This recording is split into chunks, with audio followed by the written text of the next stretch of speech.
জাহাঙ্গীরনগর ইউনিভার্সিটিতে এখন জাকসু নির্বাচন গতকাল থেকে চলছে। গতকাল থেকে মানে বুঝতে পারছেন তো, গতকাল শুরু হয়েছে, এখনো পর্যন্ত জাকসুতে নির্বাচন চলছে।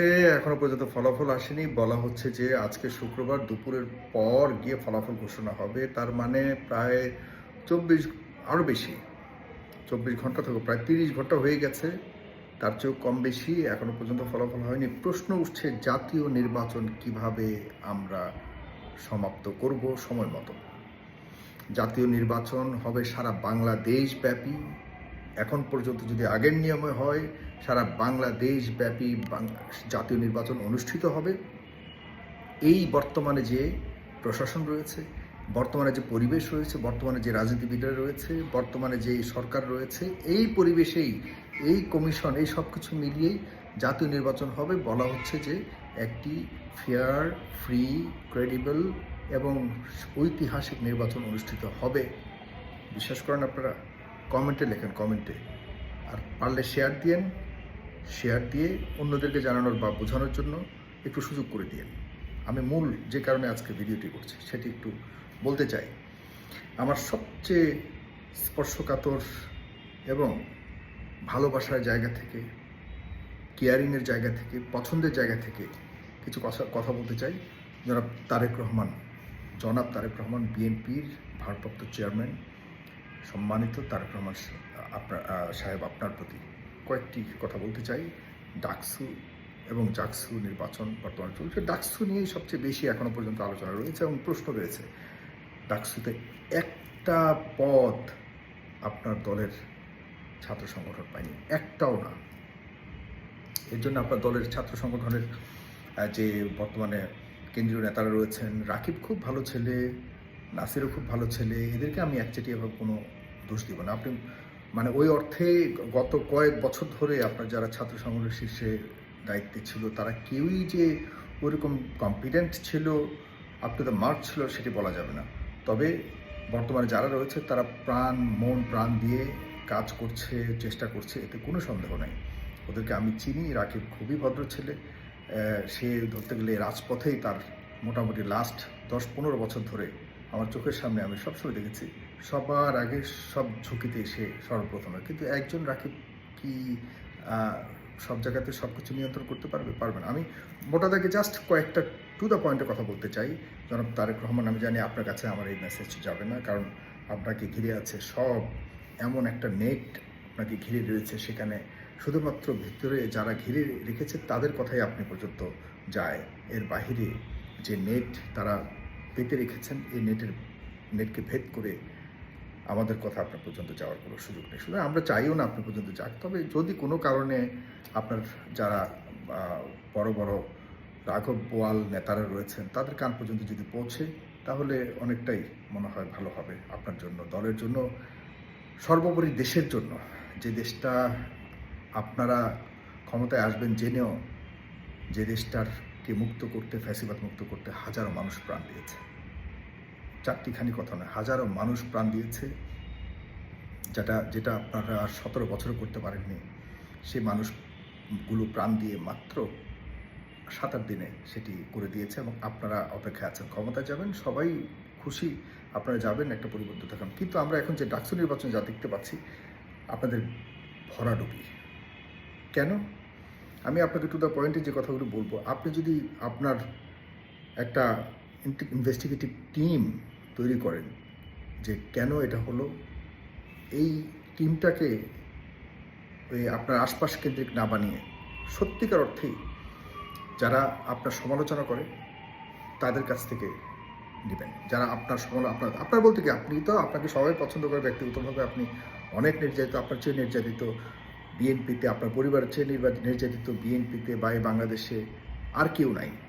সুতরাং আপনার প্রতি যখন কেউ কোনো কিছু বলবে, এটা মনে রাখবেন যে আপনার দলের কারণে, আপনার দলের নেতাদের কারণে এমন একটা পর্যায়ে মানুষ আসে যখন আপনাকে ঘিরে প্রশ্নগুলি করে বা আপনার উপরে দায় দিয়ে কথাগুলি বলে, কারণ আপনি শীর্ষে রয়েছেন। তো সে জায়গা থেকে আমিও বলতে চাই, ভরাডুবির কারণ গ্রুপিং, এটি ইতিমধ্যে আমরা জেনে গেছি। আপনি যখন যাকে যেখানে বসান, ওই কেন্দ্রকে বা ওই ব্যক্তিকে, ওই দায়িত্বের ব্যক্তিকে নিয়ে 3-4টা আলাদা আলাদা গ্রুপিং তৈরি হয়ে যায়, কিভাবে তাকে ডুবানো যায় এই ধরনের একটা টেন্ডেন্সি কাজ করে, যেটি এখানেও ঘটেছে। আপনার দলের প্রত্যেকটা স্তরে, শুধুমাত্র ছাত্র দলে নয়, সবগুলি উইংয়ে যদি আপনি খবর নেন, এরকম ধরনের গ্রুপিং, আভ্যন্তরীণ কোন্দল এবং এক নেতা আরেক নেতাকে দাবানোর যে প্রচেষ্টা, এই ধরনের বিষয়গুলি সার্বিকভাবে আপনার মূল দলকে ভয়ঙ্করভাবে ক্ষতি করছে, যেটি আপনি খবর নিলে জানতে পারবেন। আমি সব কিছুকে বলছি, আপনাকে মাথায় রাখতে হবে সামনে জাতীয় নির্বাচন। আমি আপনাকে আপনার দলকে সমর্থন করি বা আপনাকে সমর্থন করি এই ধরনের কোনো কারণে নয়। আমরা চাই একটা ব্যালেন্সড সরকার আসুক, জবাবদিহিতামূলক একটা সরকার আসুক, যেখানে সকল দলের কোনো না কোনোভাবে একটা কন্ট্রিবিউশন থাকবে, যেন একে অপরের প্রতি প্রশ্ন করতে পারে এবং আমাদের দেশ দশের জন্য, জনগণের জন্য কথা বলতে পারে। এরকম একটা পার্লামেন্ট চাচ্ছি। যদি একচেটিয়া কোনো একটা দল ক্ষমতায় থাকে শেখ হাসিনার মতো, তাহলে পরিবর্তন মানে কি? আমরা সেরকম কোনোভাবে চাচ্ছি না। আমরা এমন যদি হতো যে আওয়ামী লীগের একটি ভালো অংশ যুক্ত হবার কোনো সুযোগ থাকতো, সেটির জন্য আমি সমর্থন দিতাম। আমি জানি না সেই পসিবিলিটি আছে কি না। তারাও যদি তাদের মানে একটা অংশ এসে ক্ষমা চেয়ে যদি এই জাতির কাছে কোনোভাবে আপনার একটা ব্যালেন্সড পার্লামেন্ট করবার জন্য তাদের কোনো একটা কন্ট্রিবিউশন সুযোগ থাকতো, সেটাকে আমি সমর্থন করতে রাজি আছি, যদি সেরকম মানে কম্পিটেন্ট এবং গ্রহণযোগ্য কেউ থাকে। আমি এরকমভাবেও চাই, কারণ সবাই তো আর শেখ হাসিনা ছিল না, সবাই অপরাধ করেনি, তাদের মধ্যে ভালো মানুষ আছে নিশ্চয়ই। আমরা এখনও পর্যন্ত তাদেরকে আশপাশে দেখি, তারা ঘোরাফেরা করছে। আবার এমন খবরও আছে অপরাধীদেরকেও আপনার দলের লোকজন বহু সুবিধা দিয়ে তাদের কাছ থেকে নিজস্ব ব্যক্তিগত স্বার্থ হাসিল করছে। সেই বিষয় পরে গেলাম না। আমি যেটা বলতে যাচ্ছি, জনাব তারেক রহমান, আমি যতটুকু শুনলাম বলা হচ্ছে যে ডাকসুতে যারা ইলেকশন করেছে আপনার দলের, তাদেরকে আর্থিকভাবে সহায়তা করা হয়নি। তারা আর্থিকভাবে এই প্রার্থীরা, তাদের ফলোয়ার্স, তাদের যে ভোটার, সেই ভোটারদেরকেও ঠিকমতো আতিথেয়তা করতে পারেনি, তাদেরকে দেখা যাচ্ছে সমাদর করতে পারেনি, তাদেরকে চা নাস্তা করাতে পারেনি যেভাবে পেরেছে ছাত্র শিবির। আমি আপনাকে বলতে চাই, আর্থিক সামর্থ্য আপনার দলের এই 5ই আগস্টের পর আপনার দলের শীর্ষ হাজারো নেতা আছে, হাজারো, মানে শীর্ষ বাদ দেন, মিড লেভেলেরও অনেক নেতা আছে যারা সামনে গত 15 বছর যাদেরকে রাস্তায় দেখা যায়, কিন্তু সামনে ইলেকশনকে ঘিরে তারা এখন যেভাবে বিভিন্ন অঞ্চলে প্রস্তুতি নিচ্ছে, বিভিন্ন অঞ্চলে যেভাবে চাঁদাবাজি এবং অন্যভাবে যে ইনকাম করেছে, কিছু কিছু নেতা আছে তাদের 1 মাসের ইনকাম দিয়ে 2-3টা ডাকসু চালানো যাবে, ডাক্তার নির্বাচন চালানো যাবে। সুতরাং এটি কতটুকু সঠিক আপনি একটু যাচাই করে নেবেন। আপনার দলের শীর্ষ অনেক নেতা, শীর্ষ বারবার বলছি, মানে মিড ক্যাটাগরি থেকে আপার লেভেলের অনেক নেতা আছে যারা আঙ্গুল ফুলে কলা গাছ হয়ে গেছে। আমি দর্শক যারা দেখতে পাচ্ছেন, মানে বিএনপির অনেকে আমার সমালোচনা করতে পারেন, অস্বীকার করার কোনো সুযোগ আছে? তাদের এই আঙ্গুল ফুলে কলা গাছ হয়ে যাওয়ার কারণে তারা হয়তো কলা গাছ হচ্ছে, কিন্তু শুকিয়ে যাচ্ছে মানুষের দৃষ্টিতে বিএনপির প্রতি ভালোবাসা। আর সেই ভালোবাসার ফুরিয়ে যাওয়ার কারণে চোখের অশ্রুও শুকিয়ে যাচ্ছে যারা বিএনপিকে ভালোবাসে, যারা বিএনপির ত্যাগী। তারা শুধুমাত্র বুকে চাপা কষ্ট নিয়ে শুধু দেখে যাচ্ছে, কিচ্ছু বলবার নেই। কারণ আপনি ওই ধরনের মানুষগুলিকে দায়িত্ব দিয়ে রেখেছেন যারা শুধুমাত্র নিজেকে একটু সামর্থ্যবান, শক্তিশালী বলে প্রকাশ করার মাধ্যমে অথবা প্রমাণ করার মাধ্যমে কোনো না কোনো জোর জুলুম করে, যে আপনি মনে করছেন তারাই বুঝে আপনার দলকে জিতিয়ে আনবে অথবা তারাই আপনার দলকে টিকিয়ে রাখবে। কোনোভাবেই সামনে এই সুযোগ নাই জনাব তারেক রহমান। ভালোবাসা ছাড়া কোনো অর্থ সামনের ভোটারদেরকে আকৃষ্ট করতে পারবে না। লিখে রাখেন, আপনি লিখে রাখেন জনাব তারেক রহমান। আমি আরেকটা জিনিস বলতে চাই, ছাত্র দল মানে ছাত্রদের যে দল, আপনি আপনার টিমকে পাঠাবেন তো প্রত্যেকটা অঞ্চলে, একদম তৃণমূল পর্যায়ে, গ্রাম থেকে গ্রামান্তরে, ward level, ward Chhatra League, union ward Chhatra Dal, union Chhatra Dal, থানা ছাত্রদল। প্রকৃত ছাত্র কতজন আছেন বিভিন্ন কমিটিতে আপনি একটু জিজ্ঞাসা করবেন তো। আমি আপনাকে বলে দিচ্ছি 75% প্রকৃত ছাত্র নেই আপনার একদম পুরোপুরি রুট লেভেল পর্যন্ত যেসব কমিটি আছে আপনার। 90% হলো অছাত্র। এই অছাত্রদের কাজ কি জানেন? এখন তো আপনাদের প্রতিপক্ষ শক্তভাবে নাই। এরা কদিন পর পর বিভিন্ন ধরনের মহড়া দিবে। এদের শক্তি প্রকাশ করবার জন্য মহড়া দিবে। এরা বিভিন্নভাবে একটা ভয়ঙ্কর, চারপাশের মানুষ যাতে একটা ভীতি অনুভব করে সেই ধরনের মহড়া দিয়ে বলবে যে আমরা ছাত্রদল আছি, আমরা, অথচ তাদের সাথে শিক্ষার কোনো সম্পর্ক নেই। তারা কেউই প্রকৃতপক্ষে ছাত্র না। দেখতে শুনতে ভালো, একটু ফর্সা টর্সা আছে, তাকে ছাত্র নেতা বানিয়ে দিচ্ছে, অথচ তার সাথে শিক্ষার অথবা কোনো শিক্ষা প্রতিষ্ঠানের সাথে কোনো সম্পর্ক নেই। দুঃখজনক। এতে করে প্রকৃত ছাত্ররা ছাত্র দলের জন্য প্রাণ ভালোবাসা থাকলেও তারা রাজনীতি করতে আসতে পারছে না। তাদের ইচ্ছা থাকলেও তারা সুযোগ পাচ্ছে না।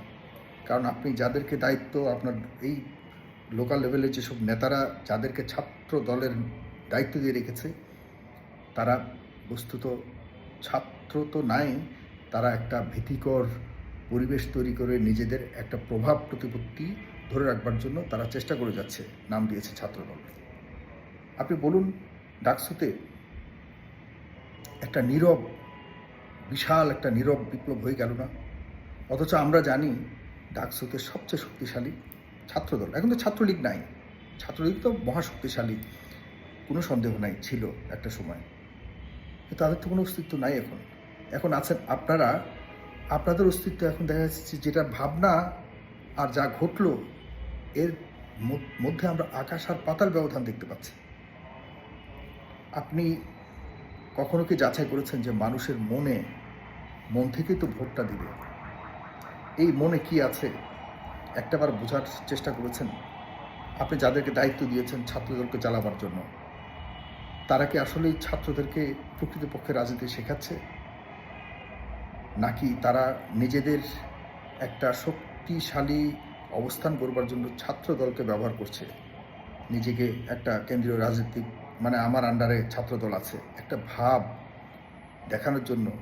আর আপনি পর্যন্ত শুধুমাত্র যে আমি ছাত্রদলকে ধরে রেখেছি, এটা দিয়ে কি রাজনীতি চলবে? এজন্য কি এত বড় একটা পরিবর্তন হয়েছে? আপনারা যেভাবে বলবেন এভাবেই চলবে? আপনাকে শুধুমাত্র ভালোবাসার কারণে কথা বলে বললাম। সামনে নির্বাচন, জাতীয় নির্বাচন, মনে রাখবেন এই নির্বাচনগুলির প্রতিফলন সামনে ঘটবে।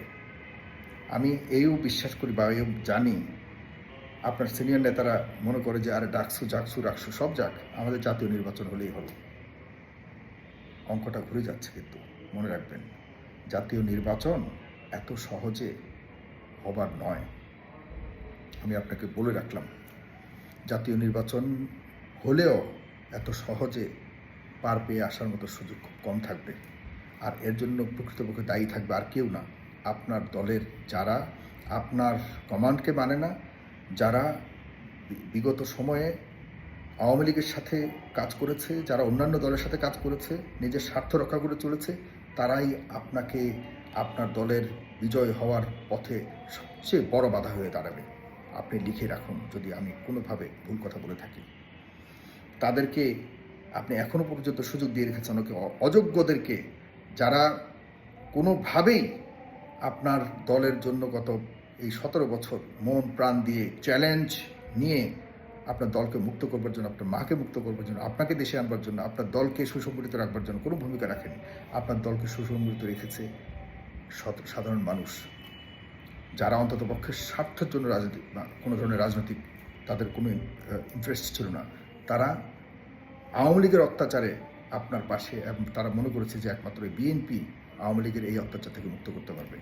আপনার দলের শীর্ষ নেতারা সেরকম কোনো করতে, অনেকেই তো বসেই ছিল যে শেখ হাসিনা কখন মৃত্যু হবে তখন তারা হয়তো আসবে ক্ষমতায়। আমি আরও অনেক কথা, সেই দিকে আরেকটা আলোচনা, আমি ওদিকে যাব।